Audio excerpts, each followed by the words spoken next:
औरंगाबाद के पास के गांव में थोड़े चोर। रे पता चला है कि कल आने वाली ट्रेन में इस बार बहुत पैसे आने वाले हैं। हम उस ट्रेन को लूटेंगे। कैसे लूटेंगे? वो बहुत तेजी से चलती है ना। कुछ नहीं होगा। मैं कल पैराशूट पहनकर ट्रेन के ऊपर कूदकर ट्रेन को रोक दूंगा। तुम तैयार रहकर अपने गाड़ियों में उसका पीछा करना। ट्रेन रुकने के बाद ट्रेन में से पैसे नीचे उतारेंगे। ठीक है, ठीक है कहकर अपने गाड़ियों को लेकर एक जगह इंतजार करने लगे। तेजी से जा रहे ट्रेन के ऊपर किन्नू पैराशूट की मदद से उतरा। ट्रेन चला रहे ड्राइवर के पास जाकर किन्नू, वाह ड्राइवर साहब, आप तो ट्रेन को बहुत तेज चला रहे हो। थैंक्स जी। वैसे आप कौन हैं? मैं एक मशहूर डाकू हूँ। कहते ही मारे डर के ट्रेन ड्राइवर, बाप रे, तुम चोर हो क्या? अब मुझे क्या करना है? कुछ नहीं, इस नदी की गहराई कितनी है पता करके आओ। कहकर उसे नदी में फेंक दिया। वो धभीम से नदी में गिर गया। किन्नू ट्रेन को ब्रेक्स मारकर रोक दिया और ट्रेन रुक गई।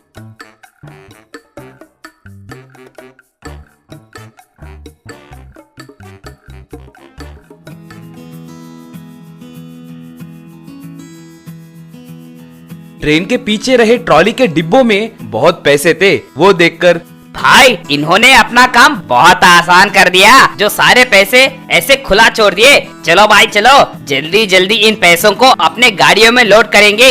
समय बहुत कम है। अगर यहाँ ट्रेन ज्यादा देर रुकी तो पुलिस वालों को शक होगा और वो यहाँ जरूर आएंगे। उनके आने से पहले हमें अपना काम निपटाना होगा। कहते ही सारे चोर उन पैसों को जल्दी जल्दी अपने गाड़ियों में लोड करने लगे। इतने में किन्नू, रे सब काम कर रहे हैं मगर वो मुन्ना कहाँ है? दिखाई नहीं दे रहा। काम चोर कहीं का, बिना कोई काम करे पैसे पूछेगा। रे वो कहाँ है? उसके बारे में आपको पता है ना भाई। वो कह रहा है कि उसका काम सिर्फ गाड़ियों को यहाँ से लाना और गाड़ियों को दिन के पास सुरक्षित ले जाना है। बोरिया उठाना, बक्से उठाने जैसे काम हम जैसे मजदूरों का है। यूँ भी कहता है भाई। वो ही बॉस के जैसे फील करता है भाई। जाने दो रे, अब वो कहाँ पर है? वो देखो उस गाड़ी के बगल में सो गया। काम होने के बाद उठाए तो गाड़ियाँ निकालेगा कह रहा है। मैं जाकर चार मार के आऊँ क्या? नहीं रे, उसके बारे में बाद में देखेंगे। पहले इन पैसों को अपने गाड़ियों में लोड करो। कहते ही चोर सारे पैसों को गाड़ियों में लोड करने लगे।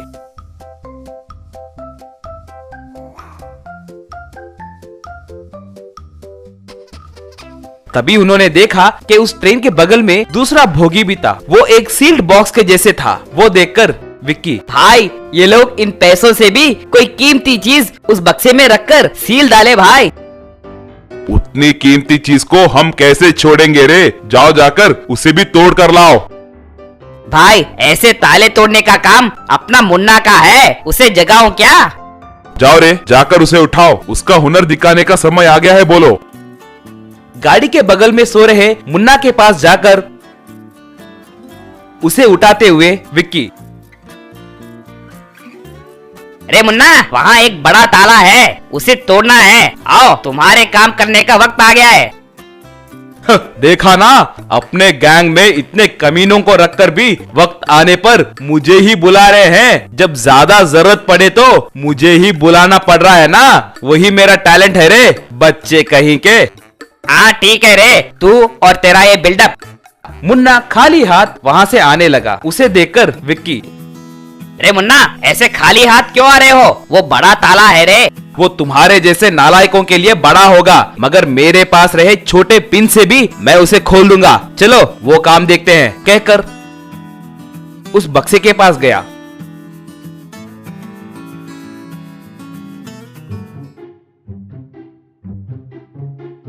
विक्की, हम इन पैसों को लूटने में मदद करके क्या फायदा?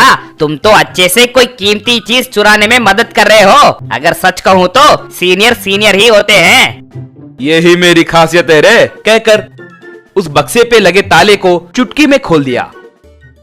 बस उसमें से एक बड़ा शेर जोर से दहाड़ते हुए बाहर आई। वो देखकर विक्की, किन्नू और बाकी के चोर जहां के वहां गाड़ियों में भाग गए।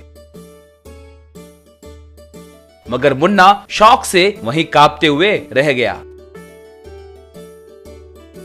शेर उसे देखकर दहाड़ने लगा, फिर भी वो बिना हिले डुले वहीं ठहरा हुआ था।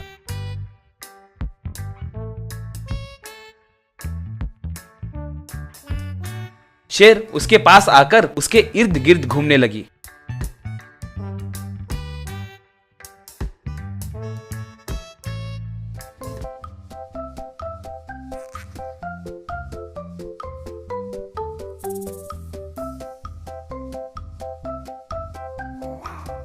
बाद में उसे छोड़कर जंगल में चली गई।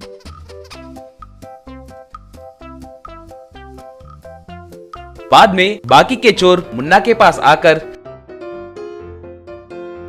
रे मुन्ना जिंदा है या मर गया? जिंदा है, मगर वो अपने पैंट में ही सूसू कर लिया, पूरी पैंट गीली हो गई। सीनियर सीनियर कहकर बिल्डअप देता था ना, अब सूसू करने में भी वही सीनियर है। कहकर हंसते हुए चोरी के पैसों को आपस में बांट लिए। Golden egg farming fish.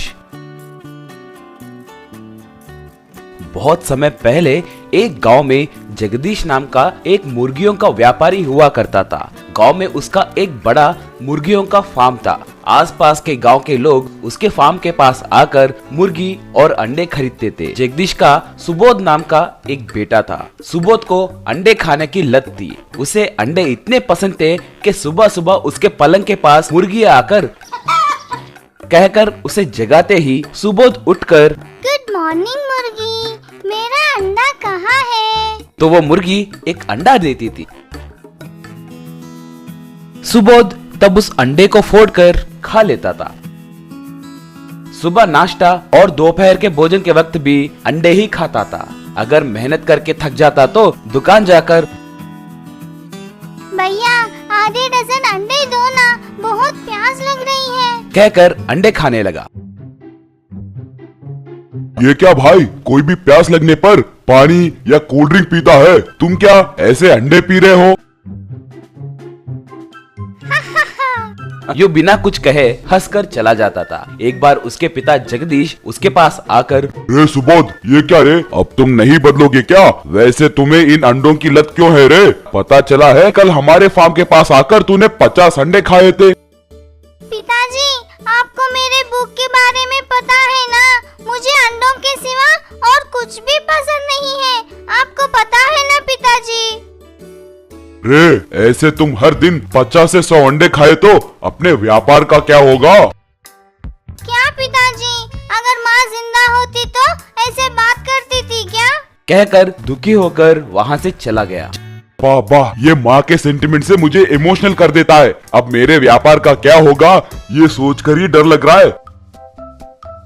थोड़े दिनों के बाद एक बार सुबोध एक चैलेंज का आयोजन किया। जो कोई भी ज्यादा अंडे खाएगा इस गांव का वही बलवान माना जाएगा। गांव में घोषणा किया। गांव के बड़े बड़े पहलवान लोग आकर अंडों के चैलेंज में भाग लिए, मगर सुबोध के हाथों सब हार गए।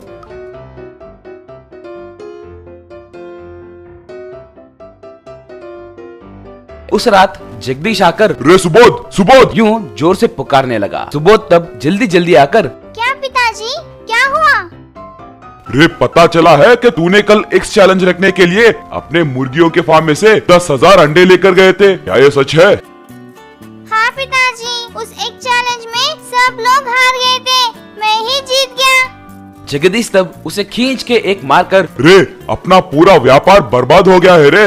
वक्त पे अंडे सरफरा नहीं करने के कारण वो लोग पैसे वापस देने को कह रहे हैं। अब मैं उन्हें उतने पैसे कहाँ से ला कर दूंगा रे? जाओ जाओ यहाँ से, कहकर उसे घर से निकाल दिया। सुबोध बहुत दुखी हुआ और वहाँ से जाने लगा।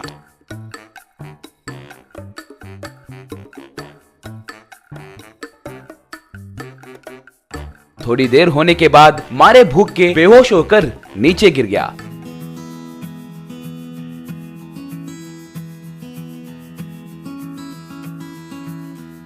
तब एक किसान आकर उसे बचाकर उसे खाना खिलाकर, बेटा क्या हुआ?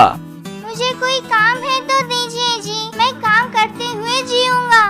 खेती बाड़ी करने के लिए जमीन के अलावा मेरे पास और कुछ नहीं है बेटा। कम से कम तुम्हें पगार देने के लिए भी मेरे पास पैसे नहीं है। कम से कम हर दिन एक अंडा दिए तो भी बस है जी, वही खाना समझकर खा जाऊंगा। और किसान मान गया। अगले दिन किसान नदी के किनारे मौजूद अपने खेत के पास उसे ले जाकर, बेटा यही मेरा खेत है, अब से तुम्हें ही इसके पास रहकर इसके सारे काम देखना होगा। सुबोध ठीक है कहकर वहां खेती बाड़ी करना शुरू किया।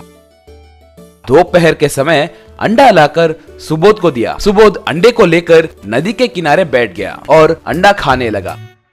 हरदंग के जैसे ही किसान दोपहर के समय सुबोध को अंडा लाकर दिया। सुबोध उस अंडे को लेकर नदी के किनारे बैठकर खाने लगा। तभी अचानक से नदी के अंदर से एक बड़ी सी मछली उछलकर उसके बगल में गिरी। बचाइए, बचाइए, मैं सांस नहीं ले पा रही हूँ, मुझे फिर से पानी में डालिए, कहकर पुकारने लगी। अरे रे, बेचारी मछली। सोचकर उस मछली को फिर से पानी में डाल दिया।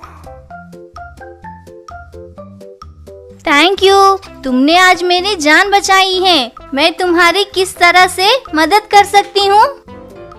सुबोध तब अपने बारे में सब कुछ उसे बताया। मछली तब अच्छे से सोचकर, सुबोध, मैं तुम्हारी मदद जरूर करूँगी, मगर सिर्फ मेरे कहे जैसे तुम करोगे कहकर वादा किए तो ही। ठीक है, बोलो क्या है? देखो सुबोध, मैं तुम्हें हर दिन 3 अंडे दूंगी, मगर 1 महीने तक तुम उन अंडों को बिना खाए उन्हें वैसे ही रखोगे तो वो सोने के अंडों में बदल जाएंगे। और सुबोध मान गया। ऐसे वो मछली हर दिन सुबोध को 3 अंडे देने लगी और सुबोध उन अंडों को बिना खाए उन्हें अच्छे से छुपा कर रखने लगा।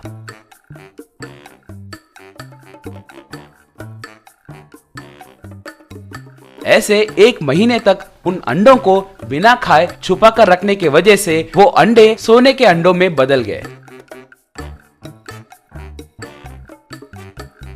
सुबोध तुरंत उस मछली को नमस्कार करके, बहुत धन्यवाद, इन अंडों की मदद से मैं अपने सारे समस्याओं को परिष्कार करूंगा। मुझे अब अंडों की लत भी छूट गई है, कहकर थोड़े अंडे उस किसान को देकर बाकी के अंडे अपने पिता को दे दिया। फिर से अपने व्यापार को अच्छे से चलाने लगा।